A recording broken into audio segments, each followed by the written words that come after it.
meninggalkan dunia ini kecuali dalam keadaan iman dan Islam. Khotbah pada siang hari ini kita akan berbicara tentang keberkahan.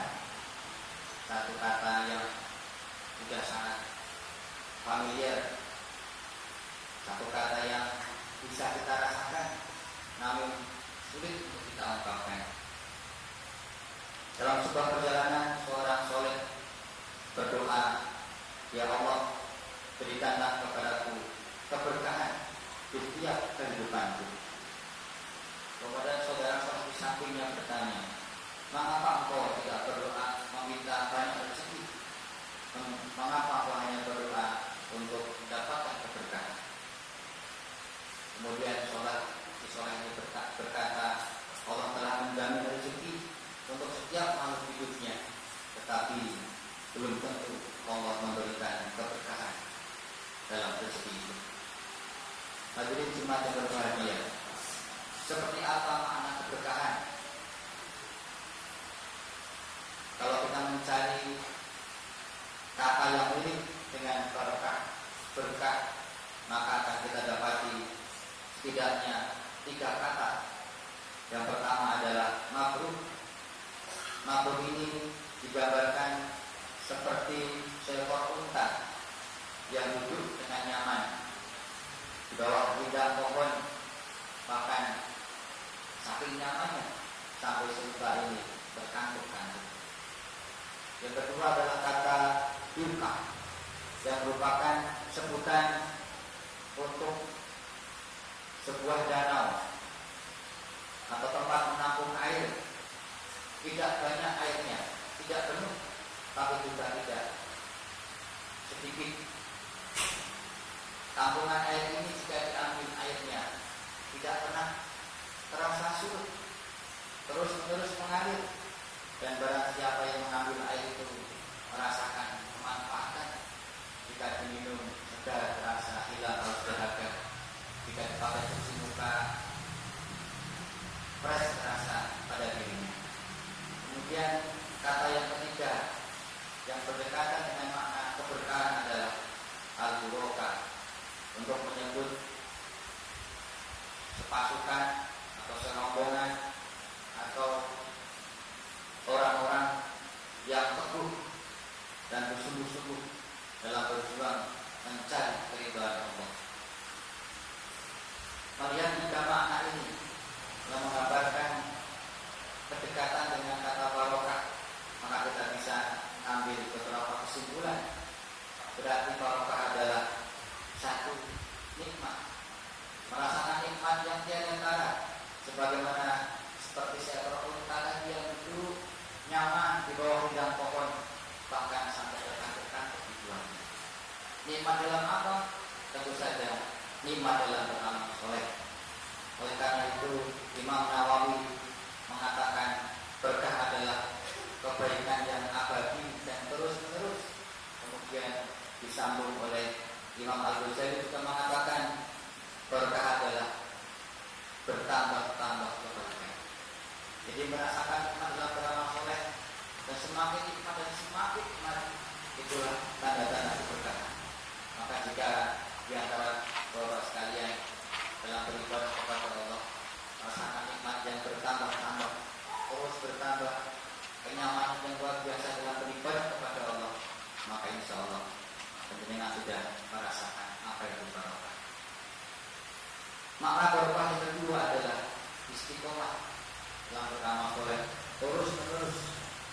Digambarkan seperti danau atau tampungan air tadi, dia tidak penuh, tapi juga tidak sedikit. Ketika diambil tidak pernah berkurang air itu, dan kemanfaatnya bisa dirasakan oleh sekian banyak orang. Keberkahan istiqomahnya ini terus-menerus dan bisa dirasakan oleh orang lain kemanfaatannya. Dan yang ketiga, keberkahan itu berarti seperti al-burokah, pasukan orang yang bersungguh-sungguh dalam berjuang berjihad di jalan Allah. Mengandung makna keberkahan adalah kesabaran di dalam menghadapi ujian, menghadapi cobaan.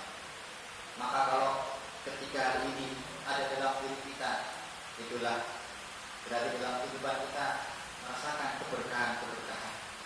Keberkahan tidak harus menuju uang yang banyak, sedikit pun kalau kemudian cukup bahkan bisa dimanfaatkan terus menerus bahkan sampai dirasakan oleh orang lain. Itulah makna keberkahan. Semoga kita semua yang ada di sini diberikan kepada Allah kemudahan untuk mendapatkan rezeki yang halal, thayyib dan lagi penuh barokah. Barakallahu lakum fil Qur'anil azim wa nafa'ani wa iyyakum bima fihi minal ayati wa batil hakim. Wa taqabbal minna wa antum tilawatahu innahu huwas samiul alim.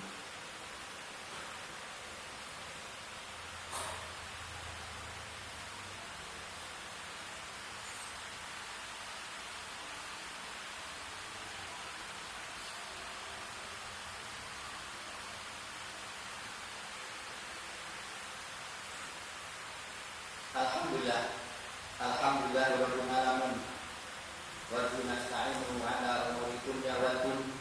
Asyhadu an la ilaha illallah wahdahu la syarika lah wa asyhadu anna Muhammadan abduhu wa rasuluh. Allahumma shalli ala Muhammad wa ala ali Muhammad. Qala Allah ta'ala fil Qur'anil karim, a'udzu billahi minasy syaithanir rajim. Ya ayyuhalladzina amanu taqullaha wal tanzur nafsum ma qaddamat lighad wattaqullaha innallaha khabirun bima ta'malun. Bapak-bapak, saudara-saudara jamaah salat Jumat rahimahumullah. Di khotbah yang kedua ini mari kita coba mengambil kesimpulan. Keberkahan ini seperti tentara Allah yang tersembunyi, tak kelihatan tapi bisa dirasakan.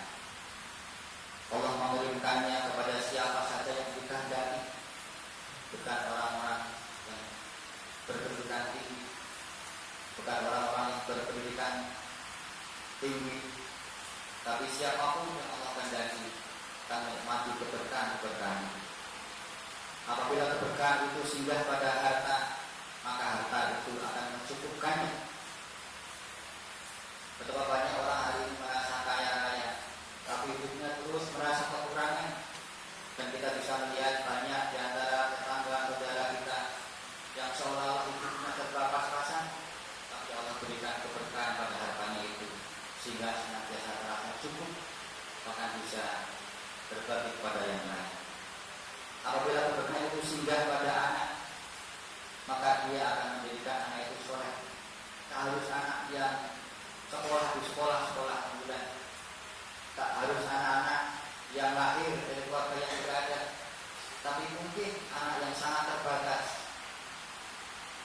dari orang tuanya yang serba kekurangan, tapi ketika keberkahan itu diberikan kepada anak itu, maka anak itu dengan cara Allah akan menjadikannya soleh. Apabila keberkahan itu singgah pada badan, maka ia akan menguatkannya.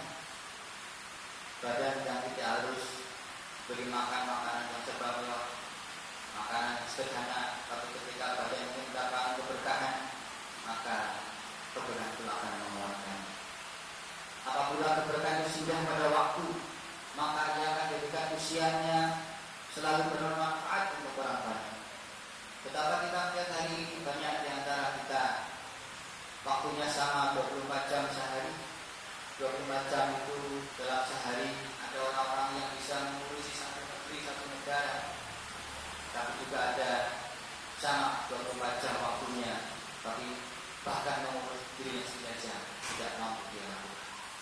Dan jika keberkahan itu singgah pada hati, maka hati akan menjadi senantiasa gembira apapun kehidupan. Maka mari kita berikhtiar kepada Allah, kita berdoa kepada Allah untuk menghadirkan keberkahan dalam hidup kita dengan cara mendekat kepada Allah sedekat-dekatnya, kemudian senantiasa berusaha beramal dengan cara yang benar, karena syarat diterimanya amal yang mendatangkan keberkahan adalah ikhlas dan penyajian. Mari kita berdoa kepada Allah, semoga Allah senantiasa memberikan keberkahan dalam kehidupan kita, memberikan kepada kita jalan mendapatkan rezeki halal dan baik, dan juga keberkahan didatangkan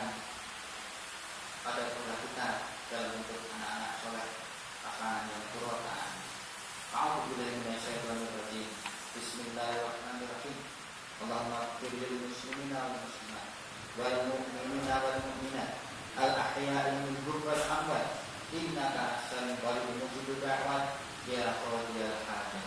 Allahumma rizqan thayyiban wa 'ilman nafi'an wa 'amalan mutaqabbalan. Rabbi habli minas sholihin, Rabbi habli minas sholihin, Rabbi habli minas sholihin, Rabbi habli min ladunka dzurriyyatan thayyibah innaka sami'ud du'a. Rabbana hab lana min azwajina wa dzurriyyatina qurrata a'yun waj'alna lil muttaqina imama.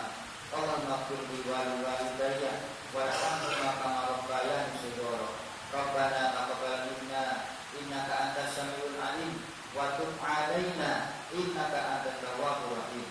Rabbana atina fid dunya hasanah wa fil akhirati hasanah wa qina adzabannar wa qina adzabannar wa qina adzabannar.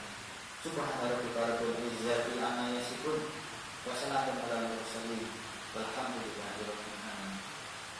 Aku bisa